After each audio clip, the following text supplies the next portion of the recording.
Hello and welcome to Trekkie and Beyond, a Star Trek podcast. I'm Monica. And I'm Andrea, and welcome to episode 8 of season 2. And guys, we have a lot to discuss about this episode, so let's go ahead and get started. The Discovery crew, this episode picks up right after the last episode, and the Discovery crew, they're technically on the run, even though it's only been like 30 seconds, and they are basically trying to clear their names. And so this episode is all about them going to Section 31's headquarters to figure out what is going on with the help of a special guest, the Admiral. So let's go ahead and get into this episode. Monica, what did you think about it? Hold up. Wait a minute. I had no idea Arian was human. I don't know how I missed that. I think they just disclosed that in this episode. So that took me a while to catch up with that. And she has, she's cybernetic. And she was like altered on the day of her wedding. Oh my goodness. So who knew? I didn't know. Did you know? I did not know that she was human, which I guess is why I probably cared a bit more about her in this episode than I thought I should have. Sad to know that she died on her wedding day, or died after she got married, because she eloped. So they eloped, but she was already married. And then it's like they were going home and then they died. But my initial reaction to this episode, I was pleasantly surprised. I liked this episode, people. It gave us a lot of information. And let us know that there's a bigger hand at play than just the probe that we saw. Because things have been going on pre the probe coming into existence, pre-Arium being hacked. This episode really did sort of feel like a Star Trek episode, and I was really loving it, except I just wish everything sort of was figured out in one episode versus it leading on to more.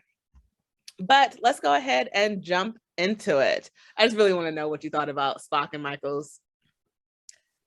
They seem like two siblings, like just like their banter back and forth was just about whether it was chess or when they were in engineering. It's like, come on, grow up.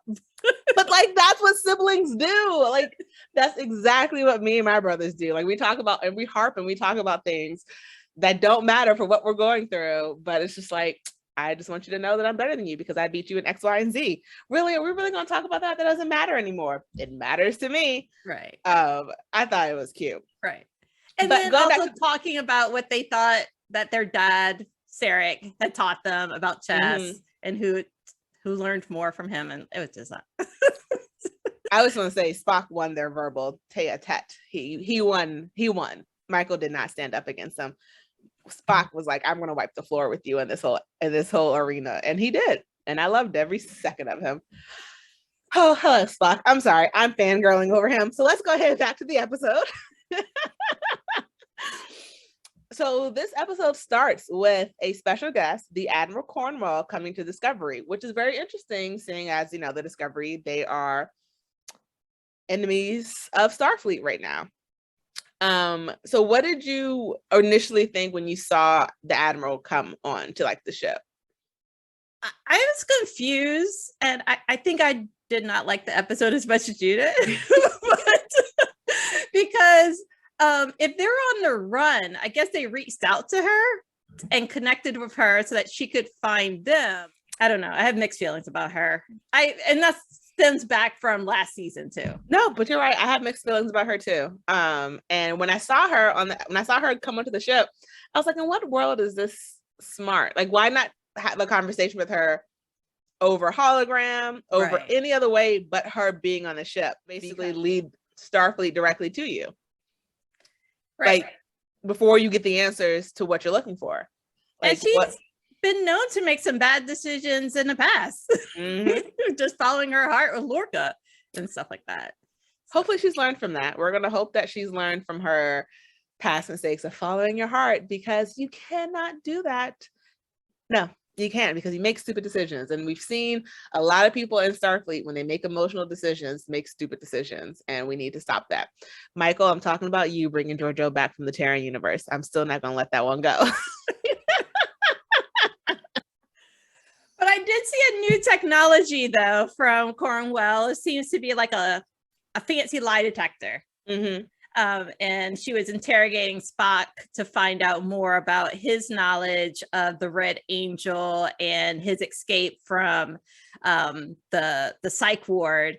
And I believe Spock didn't seem like she did. And she's also, we learned that she was locked out of control. Yeah.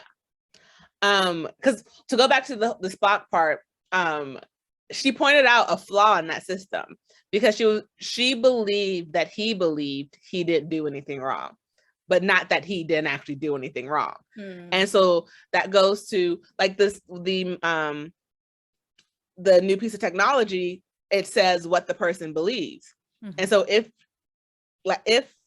someone believes that they didn't do anything wrong, regardless of the fact that they did or not, how can you tell? And so I found that interesting because that sort of I felt like his responses threw her for a loop because she was expecting it to be false, and she did have proof that, well, proof, I'll say in quotation marks, that showed that he did kill 3 people. So that's what she's like, I believe that you believe you didn't do anything.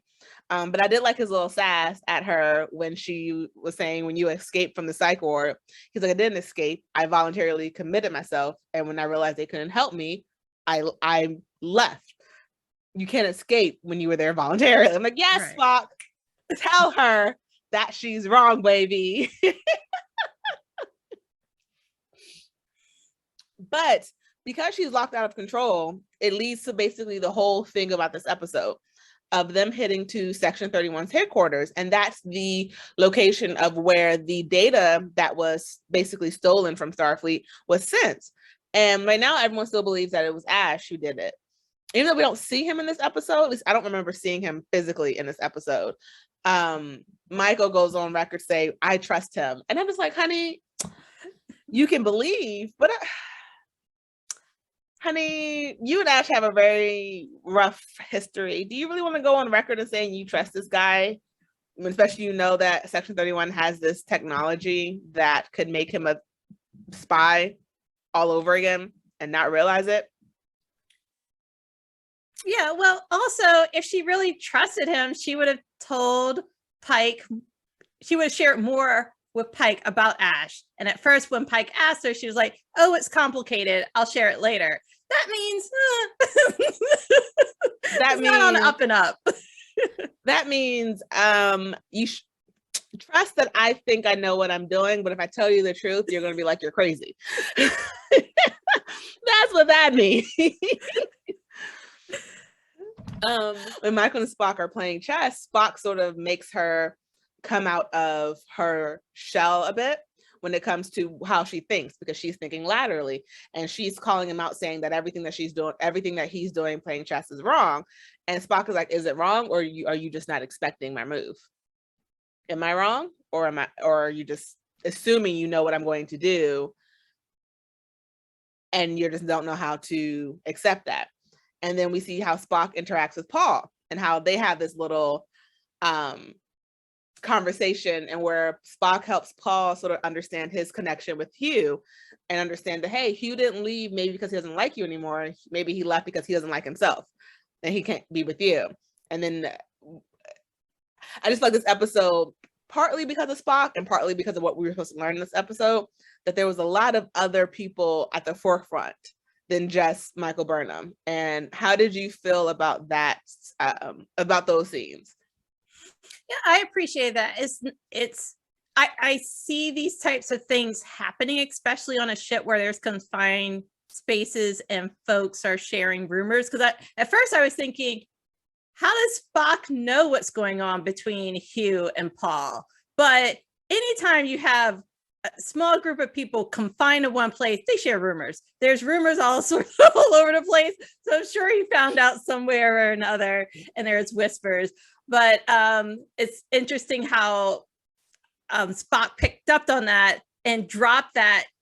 That to me was a big surprise, that he was moving out and moved to a separate quarters. And it was like casually shared. We didn't get to see Hugh or any facial reactions in that, any any time between the two of them, but how that was casually like dropped in there and then kept on going. But it goes to show that, you know, there's they pick up on what's going on in each other's personal lives.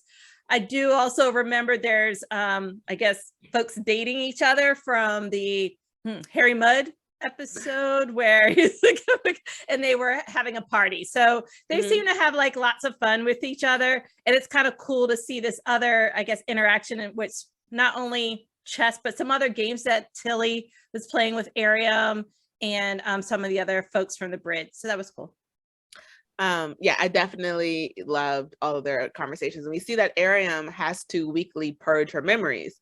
And we see that she purges insignificant, random conversations, but saves everything with Tilly and her friends, of them laughing and joking, which was great to see. And also good to see that, you know, maybe it was they intentionally pulled on our heartstrings and were being manipulated to see that she was human and that she was in love and that she was augmented.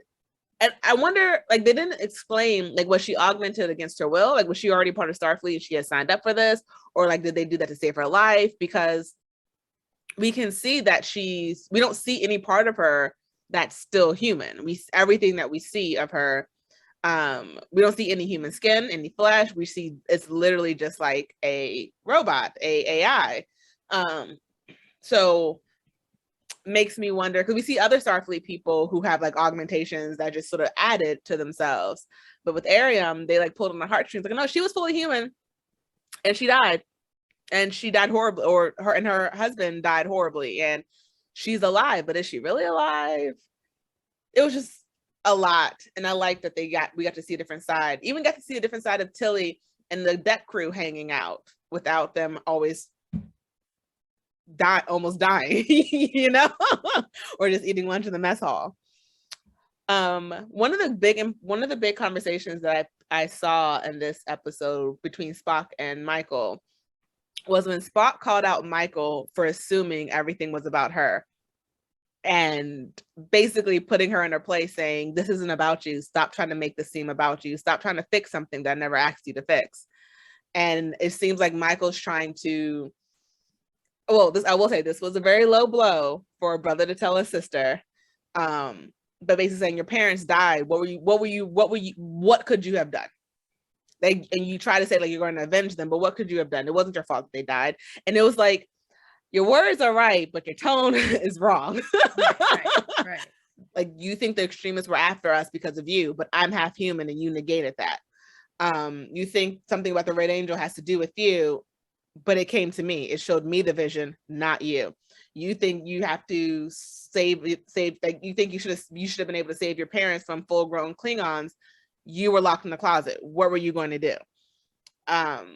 And he's like, you always think laterally. You hide behind this grief, and I'm experiencing emotions for the first time, and I'm enjoying it. And I'm like, he's like, I'm almost like I'm doing it better than you.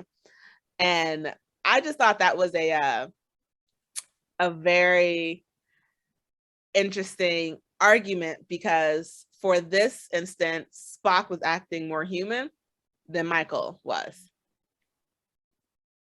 And I felt like the fact that they were arguing about Sarek and who understood him, and I felt like Michael strives to be a part of it, and now Spock's at the point where he's like, I don't care.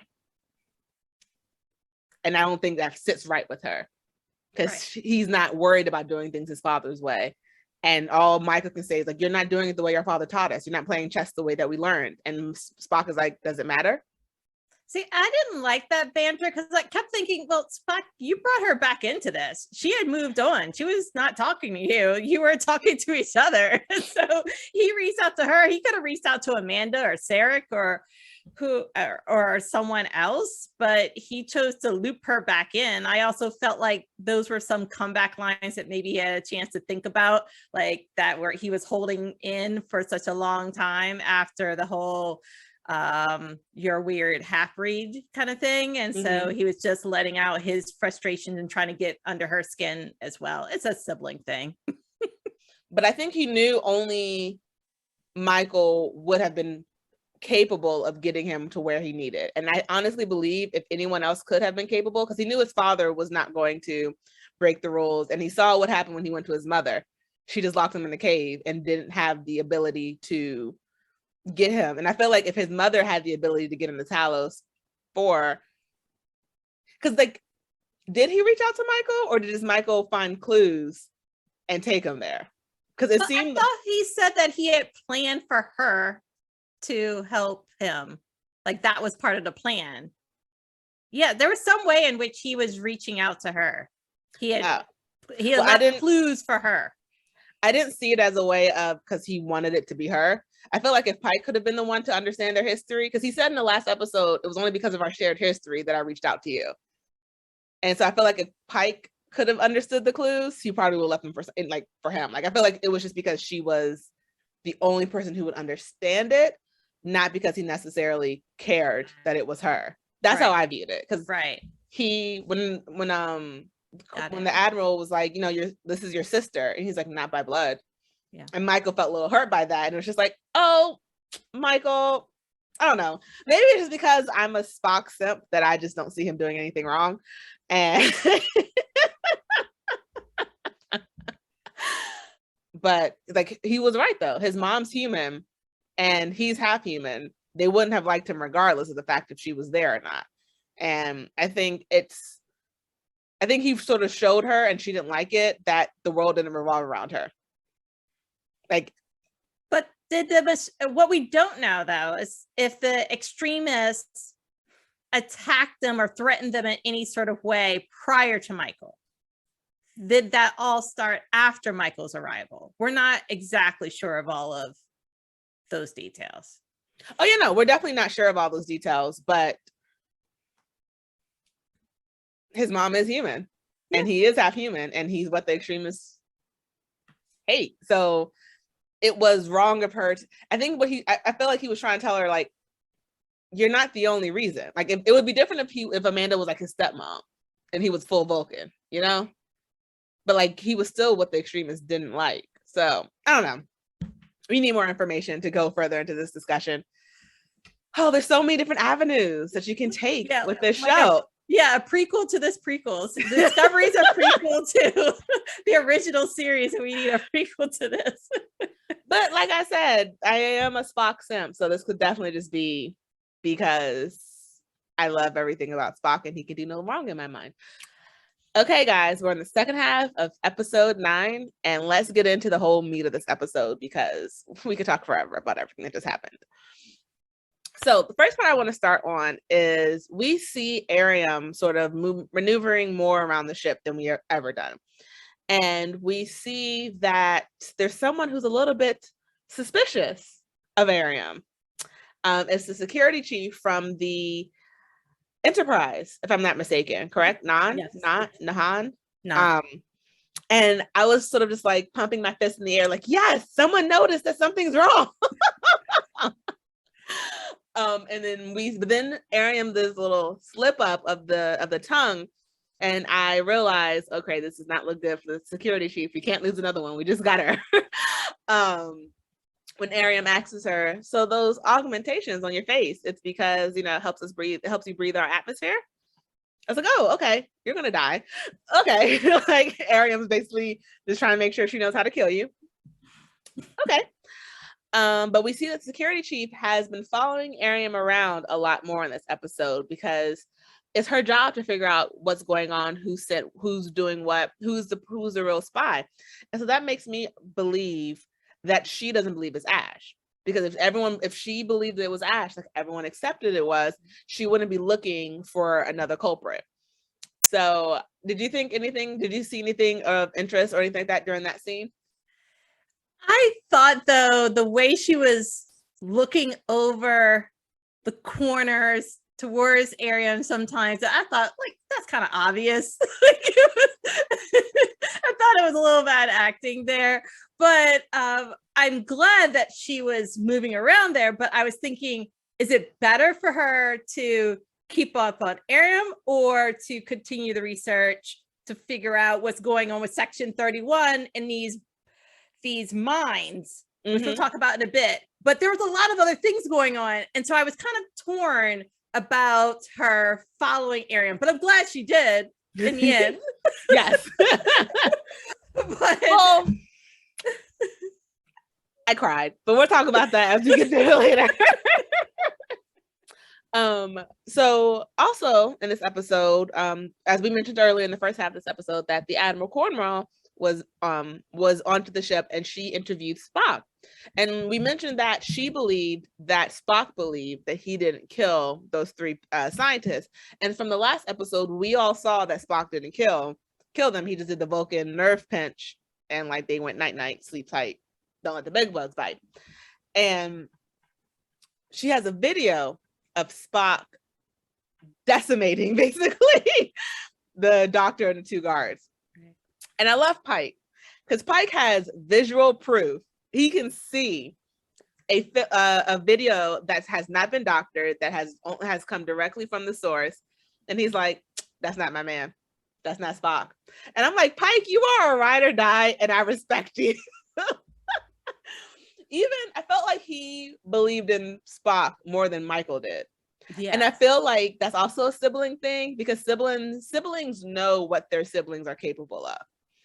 And I think she knows Spock can rationalize that action, regardless of the fact that she believes it. I know like siblings know what their siblings are capable of. But Pike was like, nah, that's not my man's. Like I have him on, there's that YouTuber who's like, I have you on 4K. It's the clearest thing ever. Like, that's not me. I don't know what you're talking about. And Pike's like, that's not him. That's not the man that I know. I don't know what this is, but it's wrong. And I was like, Pike, this is why you live in my heart forever. Right. Because just last episode, the Talos showed Michael what happened in the past through Spock's memory. And she was still in disbelief. Like, but she was in Spock's head at that point. Yeah. Goodness gracious, Michael. And that's why I was like, Pike, you are my ride or die, man. Like, I love you. And so then we see that the Admiral wants to believe in Spock.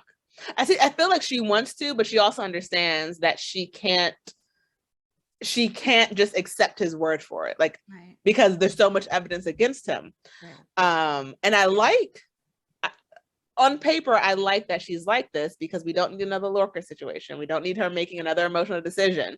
She needs to follow the proper channels because we cannot let this blow up into anything more, because the emotional decision to run, the decision for them to run was more emotional than logical, because logic dictates you let the system work itself out. And they didn't go that route. So it's a very murky land that Discovery's in, and I like the Admiral still trying to navigate it correctly. So they get to Section 31, and it's a minefield, or Section 31 headquarters, and it's lit like a minefield of all these different mines. And I have to say, I think I teared up a little bit at this part because Pike calls out the Admiral. He's like, we don't do this. Starfleet doesn't do this. We don't put mines out there like that. And she reminds him that we were at war. The Klingons were destroying bases. We needed to have a safeguard in place to protect one of our best strongholds. And Pike was like, is that why you left me out of the war? Because you knew I would remind you of what Starfleet was supposed to do. And the Admiral goes ahead and says something that was like, Pike, that's why you my man. That's why we're going to get married one day. Because him and Spock, I sim for. I'm sorry, people. I'm sorry. Please don't hate me for this. And the Admiral gives him props and saying, the reason we left you out was because if we fell, we needed our best to stay alive. We knew that you would always hold to what Starfleet was supposed to be. And I almost teared up on that because you could tell Pike felt that in his heart, because that was something he's always dealt with, was he missed out on the war. He felt like he didn't help his fellow man. And to find out that the reason they left him was because they believed if they were going to die, at least the best survived. Mm-hmm. the people who were always going to hold true to Starfleet's mission and like can keep the dream going. And I found it interesting that they panned a lot of the Discovery crew. And I was like, y'all not the Enterprise. Why are we seeing their faces? We need to see Pikes and the security chiefs because they were Enterprise. Well, I also think that also boosts up a level of even more respect for Pike when his boss compliments him in front of the rest of the crew. Like they already had them on this pedal, but now that pushes them up even higher because there's also some really tough decisions to make here coming up. That's true. I take that back. I take it back. You're right. Thank you. I don't know how I missed that. And they're on the run. They are on the run. So as we go in this episode, the Admiral tells them that I have a path for them to go through. If you stick to this path, you'll get through the mines, but the shields have to be down because the mines are attracted to the shields, which is actually a pretty smart defense mechanism. If another Klingon ship or anyone else tries to go in there with the shields, the mines gravitate towards that. That's not a bad, like that's pretty smart. And then we see that Ariam is realizing there's something wrong with her. And she doesn't know what, because I don't think she has access to that side of her mind, you know, but she knows she's missing time. I think she's realizing that she's missing time whenever the whatever the probe thing was takes over her. And so she has Tilly who's like, just stay next to me this entire time. Don't go anywhere. Stay next to me for all of this. While they're going through the mines, it seems that the mines start like basically just straight up attacking the Discovery ship. And I was thinking, oh crap, we're gonna lose a ton of people. A lot of people are gonna die. And Michael, because I feel like every episode's a lesson for her, recalls what Spock told her about the chess piece. That just because it's random doesn't mean it's illogical. They're currently going through the route that the Admiral laid out, that is the safe route. So no matter which way they're going, they're getting attacked. And so it's like, no, you need to introduce chaos and randomness into it. And they do, and they get through it. And I will admit that girl is good. Control is real good at getting through those mines and making sure like she was doing some flips and she was, I don't know how you drive a ship that way. And I don't understand artificial gravity and how people were not like, you know, jumping up and like rolling over and all that stuff. I thought that was a really good scene. What did you think about it? I thought maybe the mine stopped because Ariam got to 100% on the dash. So I wasn't sorry. I wasn't talking about the mine stopping, but I was talking about more of how that whole scene of like trying to get through everything and like almost dying. Oh yeah, my heart was racing then. Also, I think because the mines were starting to change the dash, the indicators, the sensors, and so they thought maybe they were upside down. So I think they call it driving blind or something like the flying blind. So between that and trying these other maneuvers, these random maneuvers, there was a lot going on. So there was a lot of tension, a lot of like trust, and even Michael's idea of like organized chaos in this flight pattern. Idea of organized chaos. And Spock wasn't on the bridge, right? But he introduced it to her. Right. So Spock's idea during the chess game that Michael saved and was able to reuse here. And how convenient. They just had that conversation a little while ago. But they were able to get through it. They were able to power through as a team, which is great. And to go back to your earlier comment, yes, you're correct. Like basically the thing stopped because she was able to do whatever she was doing, because we don't know yet in this episode so far. Yet at this point, it got to 100%. And then on the screen, we see the leader of Section 31. And the one thing that Starfleet was trying to do was scan for life signals, and nothing was coming up. But they were like, that's also not unheard of because this was a prison, and so they never allowed that to be possible. And the Admiral of Section 31 basically rips Discovery a new one. And then when the Admiral Cornwell on our side is trying to like stand up for the crew, she was like, I understand what you were trying to do, but you aided and abetted fugitives. You don't have rights anymore, honey. Like take several seats. And I definitely felt for the Admiral in that, because like that was like the biggest egg on your face, and not even really egg on your face, more of like the biggest, I didn't even want to say embarrassment, but like, because I don't think embarrassment is the right word, but she was embarrassed, but like just talked down, like, because she's technically on the same level as that admiral, and she got ripped like she was like a newbie, you know? Right. This is what happens though when you give an underground agency a I don't know, more power, or they think they have more power over the traditional side of things. When you're Black Ops, that's a whole different thing. And the power went to these other admirals in Section 31 headquarters.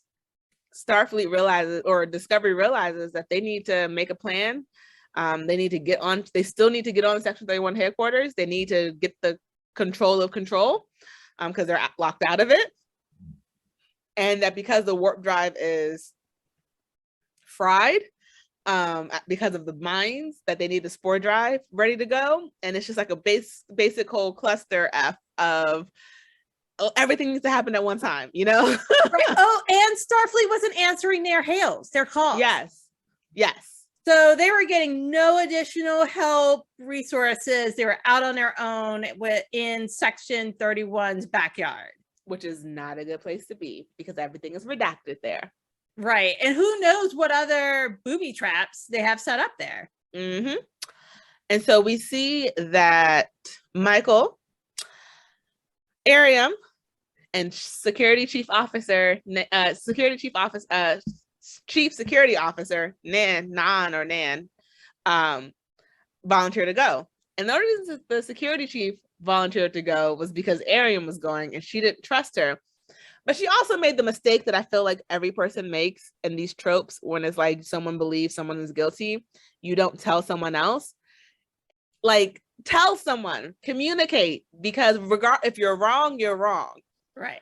But if you're right, you could die. So I also think if they're going to true Section 31 headquarters, you need someone who has, I don't know, security, like just a lot of experience here, because there could have been you don't know what other booby traps, war could have broke out there. Oh no, I'm not saying she shouldn't have gone. Saying. Oh yeah. She definitely should have gone. Yeah. I value the fact that they sent the three of them over, but I was thinking, really, there needed to be like, I don't know, a dozen?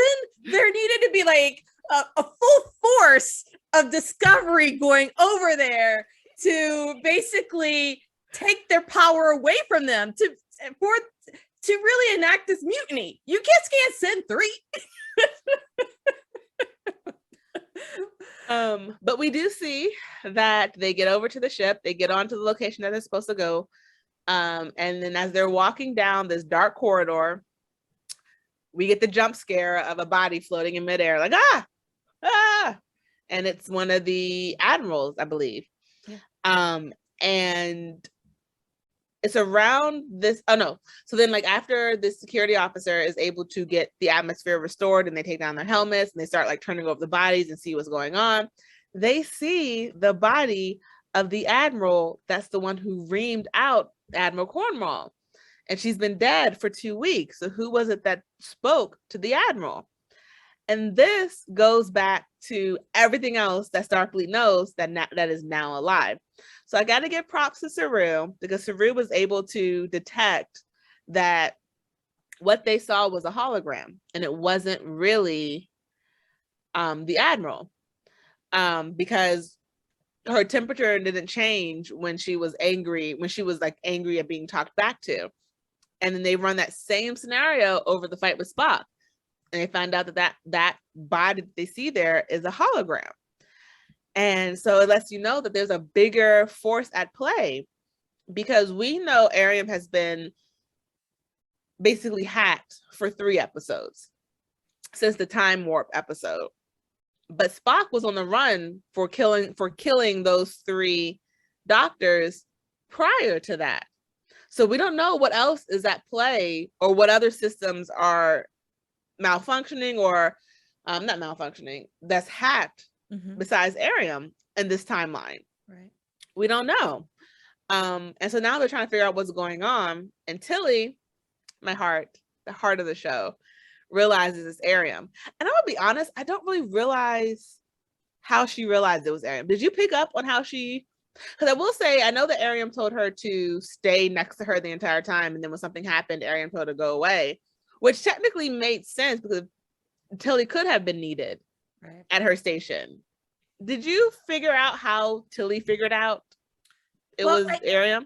Well, I noticed that Tilly was kind of in the right place at the right time when Saru was showing the video footage from, I think it was Admiral Patar, who did not show the correct heat sensors when she was talking on the video footage, or and that was a hologram. So she was right next to her station, and I think she was just, she's quick on her feet with problem solving. And she scooted over a little bit over to her station that she was working on with Ariam, and it looked like she was looking at the logs, and she was noticing what was downloaded and how it was transferred. So I think it was just the fact that Tilly was in the right place at the right time to get some of that. Because I watched that scene like 3 times, and I was like, I don't get how she got that. Like, right, they didn't make a close connection there. Yeah. And so Pike and Admiral Cornwell, they send a message to just Michael and the security chief. And I will have to say, if I was a security chief, I wouldn't have let someone I think is hacking our system onto the computer without me next to her so I can see what's going on. But neither here nor there. Right. To send a message saying, hey, she's not, like, she's the mole. Get her. And hacked Ariam leaves no crumbs undusted. She ripped out the augmentations from the security chief. And she's like, now can't breathe in this atmosphere. And she's fighting Michael. And she's winning. Like, she's good, because we saw past memories of her training with her friends, and she can fight. She knows how to do hand-to-hand combat, and the fact that she's also a robot, for a better lack of terms, she doesn't get injured like Michael does. So Michael could hit her head on, and she may not feel a thing. And then back on Discovery, because this is happening all like back and forth so quickly, we see that Tilly is like, she downloaded all of her memories to Discovery, and she uploaded everything from the sphere about AI. And Pike realizes that Ariam is basically the source of the destruction that Spock saw, but not that it was like specifically Ariam, but because she has all that information from the sphere of 100,000 years of AI, or knowledge of AI, that when she uploads it, it's taken, and that's how whatever is behind this can get sentient control to wipe out all other sentient life, which is the vision that Spock had that he's trying to make sure doesn't happen. We see that Tilly does a very hard, which I didn't get why she used it worked, but I don't get how she used like emotional trigger for Ariam, because technically Ariam isn't human anymore. So, but she did an emotional trigger for Ariam to try and bring her back, and it works for like a split second. Like, Ariam comes back, she's like, I can't stop what I'm doing. I'm going to kill you, Michael. You have to like jet me out of the airlock. And you hear Spock in the background saying, hey, it's either you or her, Michael. Like, jet her out into the airlock. And Michael, being Michael, is like, no, if I could just get inside, I could stop her. After she beat your tail, like, you can't win. But I also understand, like, Michael doesn't want to be responsible for another one of her friends' death, because she lost so many other friends so far, you know? And she doesn't, I can see that she doesn't want to send her out in the airlock. And Ariam's like, I can't stop this hacking. You have to stop me before I kill you. And I'm going to kill you. Like, you don't understand. I'm going to kill you. And I can't stop it until he's begging her not to. And then we see the airlock open, and she gets shot out, and we turn around and we see the security chief was able to get her augmentation back into her face and is barely breathing, and she airlocked her out. And I cried. I was in tears. What did you think? Okay, so backing up just a little bit, I noticed that when Tilly went to Ariam's quarters, and Ariam has really nice quarters, actually, by the way, for a cybernetic being. Yeah. But she had sand, photos, other sentimental items there, which shows more of a human side and connection than what you would typically expect from a robot. So maybe Tilly was trying to make a connection there because she knows that there's a sentimental side for Ariam. Because otherwise, That's very true. Ariam just mentioned that she just placed that sand out there on that on the countertop, right? So I don't know. And Tilly said, I can't out hack Ariam. So that was the only thing she could think of to do. That's true. At least it's better than nothing. Because everyone else looked completely puzzled of what to do. No one else had any ideas, suggestions. The thing that I was thinking of with Security Chief Nam, I was thinking that she could have just closed her helmet, that plexiglass thing, because that's where they were breathing oxygen before they opened it. So, but maybe she needs a special type of oxygen. So I don't know if it's oxygen, because she had those things on while she was in the atmosphere thing. So I think they turned the oxygen into something else because she needs help to breathe their atmosphere in general. Right. So even on Discovery, she needs those things. Because I thought the same thing. Because I was like, why didn't she put the headset on? Yeah. And then I went back and watched it. I was like, oh, because you needed to breathe atmosphere in general. So oxygen may not work. In addition to the helmet. Yeah. Yeah, to breathe. Okay. So there's so thank you for helping me with that one. This is another reason why I wish there was more people in the Section 31 headquarters, more people from Discovery, more crew from Discovery. I'm sure that there's more than one person in security on Discovery to send over for this important mission. So there's that. I was also thinking, why don't you beam Ariam out to outer space? Why don't you beam so I don't know. For me, I was just thinking that there was other approaches. I wasn't as connected to Ariam, maybe because I was just introduced to her in more information to her in just this episode. If there was more connection with her character over the last even 3 episodes or more, then maybe I would have a bigger connection to her like I do for many of the other characters. I was also upset with Michael for not opening up the hatch when Captain Pike asked her to. Because no. Not asked her to. Told her. Ordered her to. Yes. Yeah. And he ordered her 3 times to do that. 3 times. And also, everyone else was telling her to do it. Spock, it's like, come on, Michael, how many times do you need to know? She goes back and forth between his logic and emotion. Which is why her emotional decisions are the dumbest decisions she could ever make. Every time she makes an emotional decision, she makes the wrong decision. The good thing Nan was there, Security Chief Nan, to save the day. Because if it was up to Michael, this whole thing would have been hacked. Who knows? Ariam would have lived and she would have beat the brakes off of Michael. And I have to say that I love one thing I like about Spock, between Spock and Michael's relationship. You can tell they hate each other in a way that only siblings can hate and love each other. And the moment she's in danger, he's like, Michael, kick that girl to the road. He's like, stop it now. Yes. It's her or you. Those are your options. You cannot save her. I was laughing at that part because I can just see me and my brothers could be having the worst argument in the world, angry, yelling back and forth, but then let something come in risk my life, and they're like, touch my sister, yes, and I'm going to fight you. Yes. I can be mad at her, I can yell at her, I can fight her, you can't. And I definitely saw that side of Spock, which made me love him even more. So I have a few questions for you because I'm struggling. I'm having a hard time wrapping my brain around this one.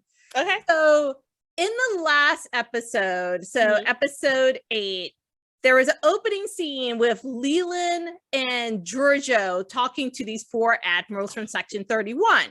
So does that mean that? Oh my gosh! Yes. Right. Oh my gosh. Right. So was that a hologram? I don't know. Oh my gosh, because we don't know exactly how much time passed between that time and this time. Right. They said that her body was dead for 2 weeks, but I don't know like how I'm having trouble. I was looking at the star date. I'm not sure, or because during that episode, Giorgio mentioned that they should investigate, and Admiral Patar mentioned, oh, I'll ask Control to issue an assessment. So I don't know if that then triggered Control to like dig in deeper, like, or was that, because I don't know. I'm confused. I don't know. No, that's like such a good point, because we don't, even though this episode picks up right after that time, and it seemed like they were only on Talos for like a day, we don't actually know how much time passed between that episode and this episode. Right. So, oh my gosh. Or could that be the reason why they all died? Because they looked into Control when they shouldn't have. Oh my gosh. Oh my gosh. I didn't even think about that. Oh my gosh. Right. Because I'm also thinking, why in the world didn't there has to be more than one Section 31 ships out there besides the one that Leland and Giorgio are on. I can't believe they would put all their eggs into that one ship, that one basket, right? Mm-hmm. So why didn't the other Section 31 ships, why weren't they triggered to go here to this headquarters once some of the mines explode? Like, I would think that they would want to protect headquarters. What do you mean? From this episode or previous episodes? Because no mines episode, they could be coming. We don't know. Right. They could be coming. Because it did take them a while to warp there. So it could be coming. And their computer system for Discovery is compromised. Yes. So how do you ever trust anything in and how do you know how far back this goes? Because who's to say that all of this started with Spock's visions? Right.